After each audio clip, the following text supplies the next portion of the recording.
अनीता कमरे में बैठी पढ़ रही थी। तभी उसकी बहन प्रिया भागते हुए आई और बोली, दीदी दीदी, आपको आज गोविंदपुर से लड़के वाले देखने आ रहे हैं। अनीता, क्या? प्रिया, हाँ, और पापा ने मुझे मेरे होने वाले जीजा जी की फ़ोटो भी दी है। फ़ोटो निकालते हुए, ये रही फ़ोटो। अनीता, ला दिखा फ़ोटो।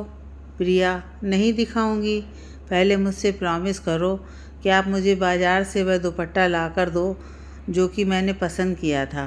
अनीता, ठीक है, ला दूंगी, अब दिखा फ़ोटो। फिर अनीता फ़ोटो देख लेती है।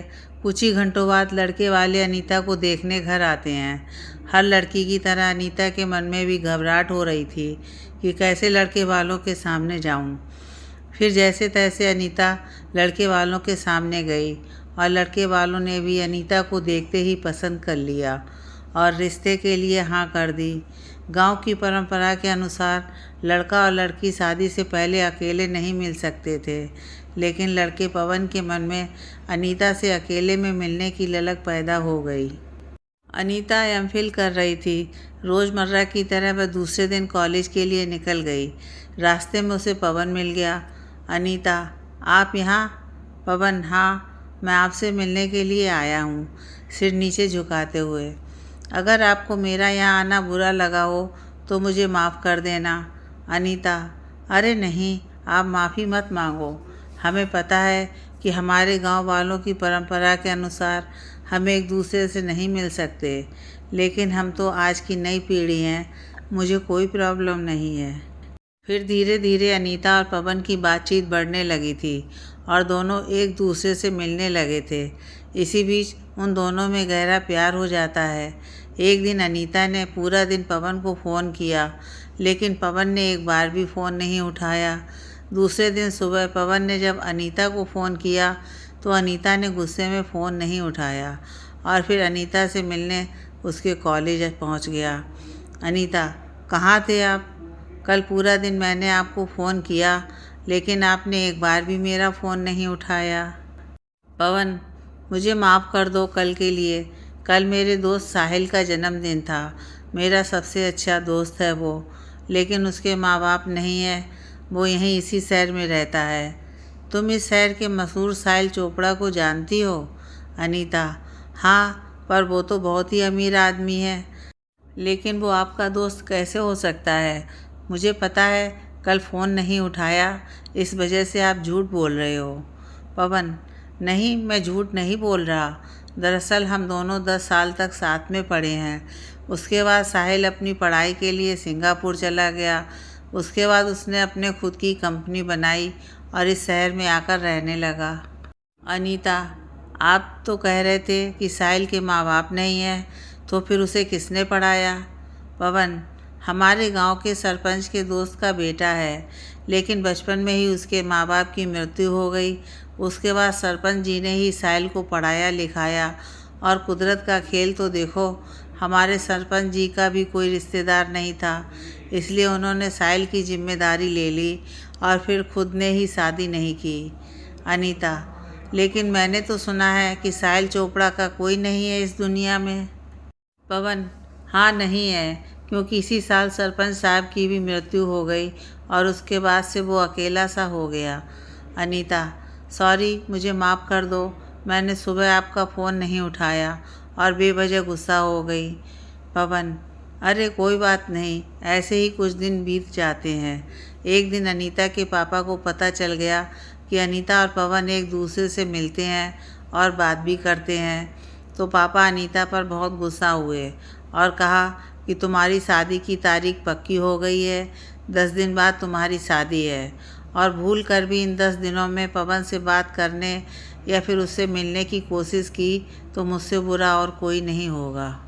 अब अनीता और पवन करते भी क्या, सबका सम्मान रखने के लिए एक दूसरे से 10 दिन तक बात नहीं की। अनीता और पवन की शादी होने वाली थी और सुबह के 5 बज रहे थे। अनीता का मन कुछ अजीब सा हुआ, पता नहीं किस वजह से। परिवार को छोड़ने का डर था या फिर कुछ और, ये समझ नहीं आ रहा था। फिर अनीता ने घर वालों की नज़रों से छुपकर पवन को फ़ोन किया।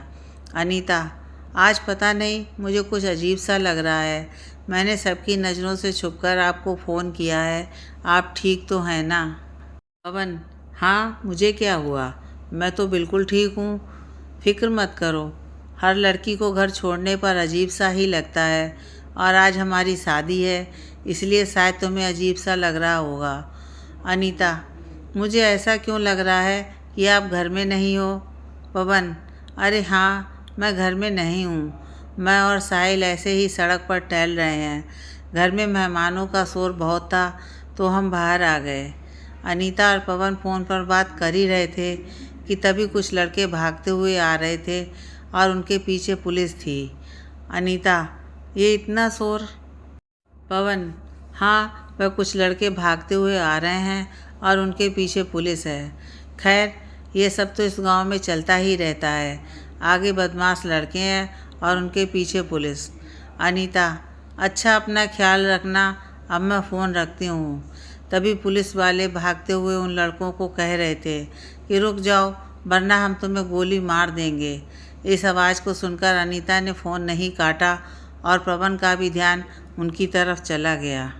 तभी पुलिस वाले ने उनमें से एक लड़के पर गोली चला दी और वह लड़का नीचे झुक जाता है। गोली सीधे साहिल की तरफ आ रही थी, तो पवन ने बिना कुछ सोचे समझे साहिल के आगे आ गया और गोली पवन को लग गई। गोली लगते ही पवन बेहोश हो गया और फिर उन पुलिस वालों पर साहिल चिल्लाने लगा। ये सब अनीता सुन लेती है। उसके पैरों के नीचे से ज़मीन ही खिसक जाती है। अनीता भी बिना कुछ सोचे समझे और बिना किसी को बताए सीधे हॉस्पिटल के लिए निकल जाती है। थोड़ी ही देर में पुलिस वालों के साथ साहिल भी पवन को लेकर हॉस्पिटल चला जाता है। फिर साहिल पवन के मम्मी पापा को कॉल करता है। वह सब कुछ बता देता है। दूसरी तरफ अनीता भी हॉस्पिटल आ पहुंचती है और पवन से मिलने की जिद करती है, लेकिन डॉक्टरों ने अनीता को पवन से मिलने के लिए मना कर दिया। रोती हुई अनीता को साहिल पास पड़ी कुर्सी पर बिठा देता है। तभी अनीता के फ़ोन पर पापा का फ़ोन आता है, लेकिन वह फ़ोन नहीं उठाती है। फिर साहिल उनका फ़ोन लेकर उसके पापा को सब कुछ बता देता है। थोड़ी ही देर में पवन के मम्मी पापा और अनीता के पापा भी हॉस्पिटल में आ पहुंचते हैं। तभी नर्स कमरे से बाहर निकलती है और कहती है कि हमने गोली तो निकाल दी है, लेकिन उनकी हालत अभी भी ख़राब है और पवन आप सबसे मिलने की जिद कर रहा है, तो आप सब उससे मिल लीजिए। सभी की आंखें नम थीं, आंखों में सिर्फ आंसू ही आंसू थे। सब पवन के पास कमरे में चले जाते हैं। साहिल: अरे यार, तूने ये क्या किया? वो गोली मुझे लगने वाली थी और तू क्यों बीच में आ गया? मेरे पीछे तो रोने वाला भी कोई नहीं था, और आज तो तेरी शादी थी, तो तूने ऐसा क्यों किया? पवन: तू मेरे माँ बाप का दूसरा बेटा है और मुझे लगता है कि मेरा आखिरी समय आ गया है। क्या आप सब मेरी आखिरी इच्छा पूरी करोगे? साहिल: नहीं यार, तू कहीं नहीं जाएगा हमें छोड़कर, और हम सब तुम्हारी हर एक बात मानेंगे। पवन: मुझसे वादा करो कि आप सब मेरी बात मानोगे, मेरी आखिरी इच्छा पूरी करोगे। आज मेरी शादी थी, साहिल का हाथ अनीता के हाथ में रखते हुए, लेकिन ये शादी ज़रूर होगी। साहिल, ये शादी तुम करोगे, और वो भी आज ही। मुझे कल ही चिता की अग्नि दी जानी चाहिए, आज नहीं, और ये शादी धूमधाम से होनी चाहिए। साहिल, तो मेरे मम्मी पापा का ख्याल रखना। इतना कहते ही पवन की मौत हो जाती है और अनीता पर तो जैसे पहाड़ ही टूट पड़ता है। वह बेहोश हो जाती है। थोड़ी देर बाद जब होश आता है तो अनीता भागकर पवन की डेड बॉडी के पास जाती है और कहती है कि मैं तुम्हारी आखिरी इच्छा ज़रूर पूरी करूँगी। मैं अपने प्यार का समझौता करूँगी। सुबह के 10 बज रहे थे। ये 5 घंटे सबकी ज़िंदगी के हसीन लम्हों को ले गया था। सभी के पास बार बार फ़ोन आ रहे थे। क्या हुआ? कब घर आ रहे हो? और कहाँ गए हो?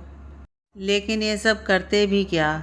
पवन की आखिरी इच्छा जो पूरी करनी थी, धूमधाम से ये जो शादी करनी थी, अगर बता देते तो घर में ये सारी खुशियाँ मातम में बदल जाती। इसलिए सबने झूठ बोला और कहा कि शादी की तैयारियों में ही लगे रहो, हम कुछ ही देर में आ रहे हैं। फिर अनीता के पापा अनीता को लेकर हॉस्पिटल से रवाना हो जाते हैं। रास्ते में अनीता से कहते हैं कि तुमसे पहले ही कहा था कि शादी से पहले मिलना जुलना बात करना बंद है हमारी परंपरा के अनुसार। अब देख रही हो अपनी हालत, और अब जितना रोना है रो लो, लेकिन घर जाने के बाद एक आंसू की बूंद भी नहीं आनी चाहिए। एक ओर अनीता की आंखों में आंसू थे तो दूसरी ओर पापा उसे ताने पर ताने मारे जा रहे थे, लेकिन अनीता चुपचाप बैठी सुनती रही। दूसरी तरफ साहिल और मम्मी पापा भी घर पहुंच जाते हैं, लेकिन साहिल बाजार से ही दूल्हा बनकर घर आ जाता है और चेहरे पर सेहरा होने की वजह से कोई भी साहिल को नहीं पहचान पाता है। बहुत से दोस्तों ने उसके चेहरे से सेहरे को हटाने के लिए कहा, लेकिन मम्मी पापा ने रोक दिया और कहा कि इसे एक अपशगुन हुआ है। इसी वजह से पंडित जी ने कहा है कि सेहरा तभी उठेगा जब पूरी शादी हो जाएगी। थोड़ी ही देर में बारात रवाना हुई और दूसरी तरफ अनीता को शादी का जोड़ा पहनाया गया। उसकी आंखों में आंसू रुकने का नाम ही नहीं ले रहे थे, लेकिन सबने यही सोचा कि शादी के दिन लड़की का यही हाल होता है। घंटे भर में ही बारात अनीता के घर के द्वार पर आ जाती है। सभी खुशियों से बारात का स्वागत करते हैं। इन्हीं खुशियों के बीच कुछ चेहरे ऐसे भी थे जिनके आंसू रुक ही नहीं रहे थे, लेकिन अब करें भी तो क्या करें। बारात के आने से सारी रस्में शुरू हो जाती हैं और इन रस्मों के बीच ये पूरी शादी हो जाती है। शाम के 6 बज रहे थे और विदाई का समय आया। अनीता सबके गले लगकर फूट फूट कर रोने लगी। ज़्यादा रोने की वजह से उसकी बीपी लो हो जाता है और वो बेहोश हो जाती है। पल भर में ही उसे होश आ जाता है। अनीता की ऐसी हालत देखकर सब थोड़ी देर और अनीता को घर पर रखना चाहते थे, लेकिन पापा को सब पता था कि आगे क्या होने वाला है, इसलिए उन्होंने अनीता की विदाई कर दी। घंटे भर में ही बारात घर पहुंच जाती है और खुशियों के साथ नई बहू का स्वागत किया जाता है और सारी रस्में पूरी की जाती हैं। लेकिन साहिल को पता था कि रस्में तो पूरी हो चुकी हैं और अब सेहरा उठाने का भी वक्त आ गया है, लेकिन उसने ऐसा नहीं किया। रस्मों को पूरा करने के बाद सीधा हॉस्पिटल पवन की डेड बॉडी के पास पहुंच गया। अब घर में सबके मन में यही सवाल पैदा हो रहा था कि सारी रस्में पूरी करने के बाद अब पवन गया तो कहाँ गया, लेकिन मम्मी पापा ने किसी को कुछ नहीं बताया। सुबह हो गई थी। सुबह की पहली किरण के साथ ही पवन की डेड बॉडी को घर लाया गया। जहाँ कुछ घंटे पहले खुशियों का माहौल था, वहाँ अब मातम छा गया था और साहिल ने सबको सच्चाई बता दी। कुछ औरतों ने अनीता को ताने भी मारे कि तेरे आने से इस घर की सारी खुशियाँ चली गईं, लेकिन साहिल ने अनीता पर पड़ने वाले हर एक ताने का जवाब बखूबी दिया। फिर सूरज ढलने से पहले ही पवन की डेड बॉडी को इस दुनिया से विदा किया। लगभग 1 महीने के बाद सबके चेहरे पर उतनी उदासी नहीं थी जितनी कि अनीता के चेहरे पर थी। रात के 8 बज रहे थे। अनीता किचन में काम कर रही थी और मम्मी पापा बाहर बरामदे में बैठे थे।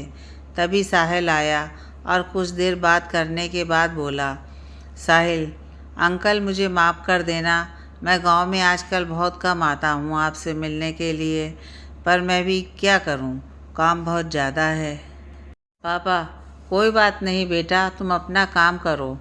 साहिल अंकल आप दवाई टाइम पर तो लेते हो ना, मुझे हर वक्त सबकी फ़िक्र लगी रहती है। ना ही यहाँ पर मैं आ पाता हूँ और ना ही कॉल करने का टाइम मिलता है। पापा तुम चिंता मत करो, हमारे पास बहू है ना, हमें कुछ भी नहीं करने देती है, सारा काम खुद ही करती है और दवाई भी टाइम पर दे देती है। बस एक फ़िक्र लगी रहती है। साहिल क्या फ़िक्र है आपको, बताइए ना पापा। बस गहरी सांस लेते हुए, बहू के चेहरे की उदासी जो हमसे सहन नहीं होती है। कभी कभी ऐसा लगता है जैसे कि अपनी हंसी खुशी सब कुछ अपने मायके छोड़ आई है। तुम इसे घुमाने क्यों नहीं ले जाते कहीं बाहर, इसका भी मन बहल जाएगा। तभी अनीता आ जाती है चाय लेकर। अनीता मुझे कहीं नहीं जाना है, मैं यहीं ठीक हूँ आप सब लोगों के साथ। पापा पर बहू। अनीता प्लीज़ पापा इतना कहकर अनीता चाय रखकर अंदर चली जाती है। तभी साहिल, साहिल अंकल, आपने मुझे अपना दूसरा बेटा माना है तो आप भी चलिए ना मेरे साथ शहर में। और जहाँ तक अनीता की खुशी का सवाल है तो मैं उसके चेहरे की हंसी लाने की पूरी कोशिश करूँगा पापा। पर बेटा साहिल, मैंने बेटे का हर फ़र्ज़ निभाया है तो मेरा ये भी फ़र्ज़ बनता है कि आप मेरे साथ चलो। फिर साहिल दूसरे दिन अपनी जिद से मम्मी पापा और अनीता को शहर ले जाता है। उसी दिन रात को जब अनीता अपना सामान साहिल के कमरे में रखने लगती है, साहिल, अगर तुम मेरे साथ यहाँ इस रूम में नहीं रहना चाहती हो तो तुम दूसरे रूम में भी रह सकती हो। मम्मी पापा को मैं समझा लूँगा, कोई कुछ नहीं कहेगा तुम्हें। अनीता, मैंने उसी दिन अपने प्यार का समझौता कर लिया था जिस दिन मैंने आपसे शादी की थी। साहिल, खैर जो होना था सो हो गया, पर मैं आपसे वादा करता हूँ कि जब तक आपको मुझसे प्यार नहीं होगा तब तक मैं आपको हाथ भी नहीं लगाऊंगा। थोड़ी देर बाद सब खाना खाने टेबल पर बैठ जाते हैं। तब साहिल ने कहा, क्या अनीता तुम मेरे साथ मेरे ऑफिस में जॉब करना चाहती हो? अगर मेरे साथ मेरे ऑफिस का काम करोगी तो मैं भी थोड़ा जल्दी फ्री हो जाया करूँगा और अंकल आंटी के साथ भी टाइम स्पेंड कर लिया करूँगा। प्लीज़ मना मत करना। फिर अनीता भी हाँ कर देती है। दूसरे दिन अनीता साहिल के साथ ऑफिस के लिए निकल जाती है। ऑफिस में काम में ऐसे ही कुछ दिन निकल जाते हैं। एक दिन अनीता अपने ऑफिस के रूम में बैठी थी। बहुत रात हो चुकी थी, लगभग रात के 8 बज रहे थे। ऑफिस वाले सभी अपने अपने घर जा चुके थे। ऑफिस में अब अनीता और साहिल के अलावा कोई नहीं था। तभी साहिल अनीता को घर चलने के लिए कहता है। जब दोनों रूम से बाहर निकलने के लिए दरवाज़ा खोलते हैं तो दरवाज़ा नहीं खुलता है, वह पूरी तरह से लॉक हो जाता है। फिर साहिल, साहिल ये दरवाज़ा तो नहीं खुल रहा है, लाओ तुम्हारा फ़ोन दो, किसी को बुला लेते हैं दरवाज़ा खोलने के लिए। अनीता, मैं आज अपना फ़ोन घर पर ही भूल आई हूँ, मेरे पास फ़ोन नहीं है, आप अपना फ़ोन ले लीजिए। साहिल, क्या तुम्हारे पास फ़ोन नहीं है? चिल्लाते हुए, कम से कम अपना फ़ोन तो लेकर आना चाहिए था ना। अनीता गुस्से में, तो आप अपने फ़ोन से कर लीजिए ना, मुझ पर क्यों चिल्ला रहे हैं? साहिल, मेरा फ़ोन गाड़ी में है, मैं सुबह भूल गया था गाड़ी में और फिर लाने का टाइम भी नहीं मिला। अनीता, क्या? फिर मुझ पर क्यों गुस्सा हो रहे हो? लाना चाहिए था ना अपना भी फ़ोन। मुझे तो फिक्र हो रही है कि मम्मी पापा परेशान हो रहे होंगे कि हम अब तक घर क्यों नहीं आए। गुस्से में, सिर्फ आपकी वजह से। साहिल, मेरी वजह से? गुस्से में, अनीता, हाँ आपकी वजह से। एक तो अपना फ़ोन गाड़ी में भूल आए और दूसरा पता नहीं ये कैसे कैसे अपने ऑफिस के दरवाजे लगा रखे हैं। साहिल, तो तुम भी तो भूल कर आई हो ना अपना फ़ोन घर पर। बस करो, अब मुझे तुमसे कोई बहस नहीं करनी है। घड़ी की तरफ देखते हुए, ओह माय गॉड, 9 बजने वाले हैं और लाइट भी जाने वाली है। अनीता चौंकते हुए, क्या? साहिल, हाँ, इस ऑफिस का कनेक्शन ही कुछ ऐसा किया हुआ है कि 9 बजे के बाद लाइट चली जाती है और सुबह 5 बजे आती है। पल भर में ही लाइट चली जाती है और अंधेरा ही अंधेरा हो जाता है, कुछ भी नहीं दिखाई देता है। दूसरी तरफ पापा मम्मी भी परेशान हो रहे थे कि अनीता और साहिल अब तक घर क्यों नहीं आए। दोनों ने साहिल और अनीता को कॉल किया, लेकिन अनीता का फ़ोन घर पर था और साहिल अपना फ़ोन गाड़ी में भूल गया था। जब दोनों ही फ़ोन नहीं उठा रहे थे तब मम्मी पापा परेशान हो गए और फिर दोनों ऑफिस के लिए घर से निकल पड़े। इधर अचानक लाइट चले जाने की वजह से दोनों घबरा जाते हैं। साहिल डरे हुए, तुम्हें डर नहीं लगता अंधेरे में? अनीता घबराते हुए, नहीं तो, मुझे बिल्कुल भी डर नहीं लगता। साहिल, अच्छा। तभी ऑफिस के बाहर कुत्तों के भौंकने की आवाज़ आती है। 10 कदम दूर खड़ी अनीता डर के मारे भागकर साहिल के गले लग जाती है और रोने लगती है। फिर बोलती है, अनीता, मुझे बहुत डर लग रहा है। साहिल, अरे डरो मत, बाहर कुत्ते भौंक रहे हैं, तुम रो मत। तभी मम्मी पापा भी ऑफिस पहुंच जाते हैं और साहिल और अनीता को आवाज़ लगाते हैं। आवाज़ सुनकर साहिल ज़ोर से पापा को आवाज़ लगाता है, पापा हम यहाँ हैं, कमरे में बंद हो गए हैं। फिर जैसे तैसे कमरे को खोला जाता है और अनीता और साहिल दोनों बाहर आ जाते हैं। दूसरे दिन संडे था, ऑफिस की छुट्टी थी। अनीता किचन का सारा काम समेटकर ऑफिस का काम करने लग जाती है। ऑफिस का काम करते करते पता नहीं वह किन ख्यालों में डूब जाती है। ये देख साहिल मजाकिया मूड में, ओए सुन डरपोक, मेरे लिए एक कप चाय बना दोगी क्या? अनीता गुस्से में, क्या आपने मुझे डरपोक कहा? साहिल, हाँ तुम्हारा नाम, नया नाम डरपोक। क्यों, तुम्हें अच्छा नहीं लगा? अनीता, मैं डरपोक नहीं हूँ, मुझे किसी से डर नहीं लगता। साहिल, अच्छा तो फिर कल कुत्तों के भौंकने पर भी तुम क्यों डर गई थी? अनीता, मैं नहीं डरी थी, वो मुझे बस थोड़ा सा कुत्तों से डर लगता है और किसी से नहीं। साहिल, रहने दो, मुझे पता है तुम डरपोक हो और अब मुझे तुमसे कोई बहस नहीं करनी है, जाओ मुझे चाय ला दो। अनीता, मुझे भी आपसे बहस करने का कोई शौक़ नहीं है। गुस्से में, मैं आपके लिए चाय लाती हूँ। इतना कहकर अनीता चाय लेने के लिए चली जाती है। ऐसे ही साहिल जब अनीता को थोड़ा सा गुमसुम सा देखता है तो उससे झगड़ा करने लगता है और झगड़े के कारण अनीता का मूड भी सही हो जाता है। ऐसे ही कुछ दिन बीत जाते हैं। एक दिन अनीता का भाई अनीता को कुछ दिनों के लिए लेने आ गया। अनीता अपने भाई को देखते ही खुशी से झूम उठती है और भाई के गले लग जाती है। अनीता को इतना खुश देखकर सबके चेहरे पर मुस्कान आ जाती है। फिर अनीता को लेकर भाई उसके ससुराल से रवाना होता है। रास्ते में अनीता के मन में यही सवाल उठ रहा था कि एक तरफ तो मुझे घर जाने की खुशी है तो दूसरी तरफ ससुराल को छोड़ने से दुखी है। ऐसे ही सोचते सोचते वह घर पहुंच जाती है और अनीता खुशी से सबके गले लग जाती है। फिर दूसरे दिन अनीता और उसकी बहन प्रिया एक साथ बैठे फ़ोन देख रहे थे।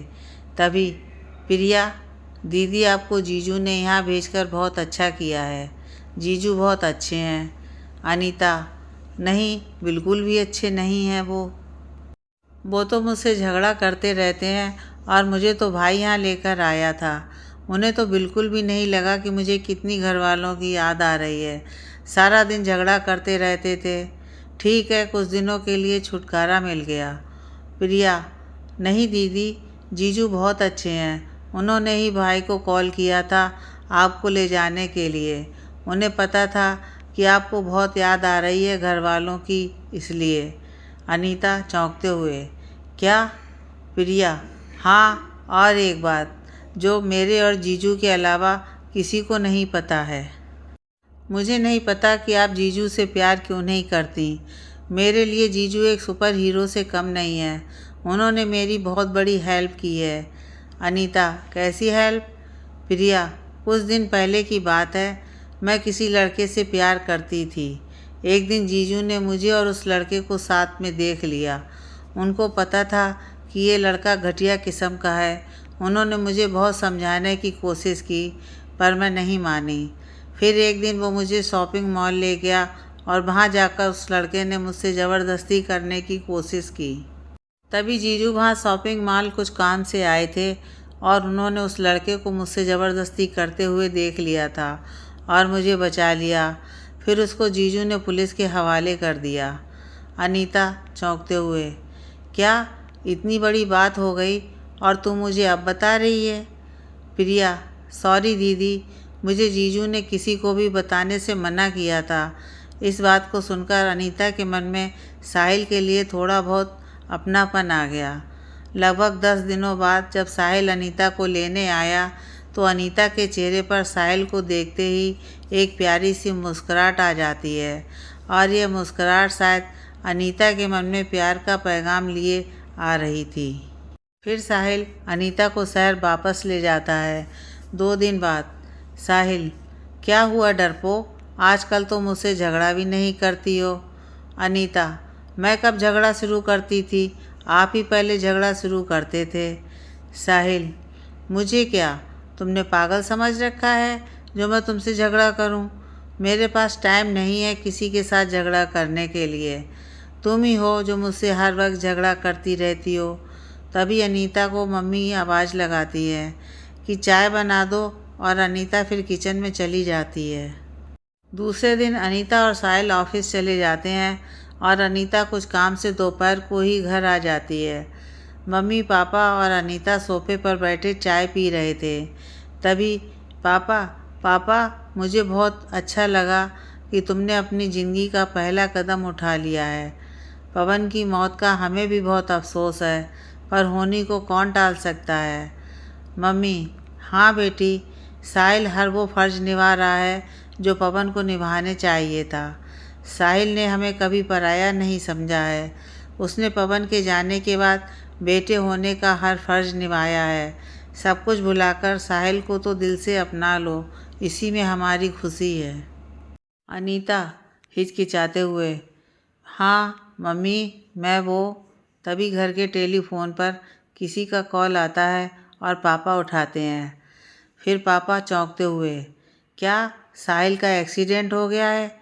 यह सुनकर तीनों पूरी तरह घबरा जाते हैं और जल्दी ही हॉस्पिटल पहुंचते हैं। हॉस्पिटल में साहिल बेड पर बैठा था और नर्स उसके माथे पर पट्टी कर रही थी। अनीता साहिल को देखते ही उसके गले लग गई और रोने लगी और बोली, अनीता, तुम भी पवन की तरह मुझे छोड़कर मत जाना, मैं मर जाऊंगी। साहिल मुस्कुराते हुए, अरे मुझे थोड़ी सी ही चोट लगी है, क्यों रो रही हो? अनीता को गले से हटाते हुए, पापा, ये चोट कैसे लगी? साहिल, अरे पापा, रास्ते में एक लड़का जा रहा था और सामने से गाड़ी आ रही थी। उस लड़के को बचाने के चक्कर में थोड़ी सी चोट लग गई। मम्मी, बेटा अपना ध्यान रखा कर, हमारा आखिरी सहारा अब तू ही है। साहिल, अरे आप सब लोग परेशान मत हो, मुझे थोड़ी सी चोट लगी है और आगे से मैं अपना पूरा ध्यान रखूँगा। अब चलें घर, मुझे बहुत भूख लगी है। फिर सब घर चले जाते हैं। घर जाने के बाद अनीता गुस्से में, अनीता, आप उस लड़के से कह भी तो सकते थे कि सामने से गाड़ी आ रही है, हट जाओ, लेकिन नहीं, खुद को आगे आना है। साहिल, तो क्या हुआ? मैंने उस लड़के को बचा लिया तो थोड़ी सी चोट ही तो लगी है।